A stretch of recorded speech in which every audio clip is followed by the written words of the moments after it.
Viewers আসসালামু আলাইকুম। আশা করি আপনারা সবাই ভালো আছেন। 2025 সালে এসে আপনি যদি ভাবেন যে Redmi A3 ফোনটা কিনবেন, বর্তমানে যেটা অফিশিয়ালি 11,000 পাওয়া গেছে আর আনঅফিশিয়ালি 9,999 মানে 10,000 টাকা। তো আজকের ভিডিও শুধুমাত্র আপনার জন্য। দেরি না করে তাহলে চলুন লেটস স্টার্ট আউট। তাহলে প্রথমেই আমরা যদি এই ফোনের লুকস আর ডিজাইনের কথা বলি, সত্যি বলতে লো বাজেটের ভিতরে ডিজাইনটা আসলেই প্রশংসা করার মতো, দেখতে আসলেই ভালো লাগতেছে। এট ফার্স্ট আমরা যদি ডিসপ্লের দিকে নজর দিই, 6.7 ইঞ্চের IPS LCD ডিসপ্লে ইউজ করা হয়েছে, যেখানে Corning gorilla glass V3 protection use করা হয়েছে, যেটা আসলে একটা ভালো বিষয়। আর IPS LCD display full HD plus না, HD প্লাস রেজুলেশনের ডিসপ্লে। এখানে 90 হার্জের রিফ্রেশ রেট পাবেন, 500 নিট পিক ব্রাইটনেস। আর যেহেতু বাজেট কম, সো হ্যাঁ 18 বেজের তুলনামূলক মোটা।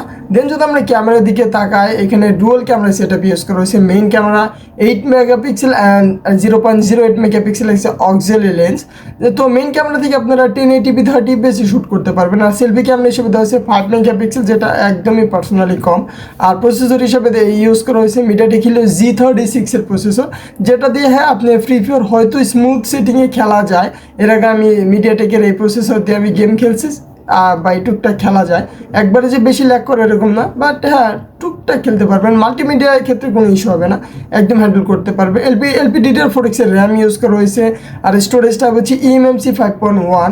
আর এর ব্যাটারি হিসাবে দেওয়া আছে 5000 mAh ব্যাটারি, 10 ওয়াটের চার্জার আছে উইথ চার্জিং বক্স সাথেই পেয়ে যাবেন। সো ওভারঅল বলতে গেলে এই ফোনটা যারা গ্যাজুয়াল ইউজ করে তাদের জন্য অনেক বেশি, গেমারদের জন্যও না, আবার ক্যামেরার কোয়ালিটি কোনো দিকে না, শুধুমাত্র নর্মাল ইউজ করবেন এতটুকু। তো ভাই এটা কিন্তু গেমিং ফোন না, আবার যে ক্যামেরা ফোন তাও না।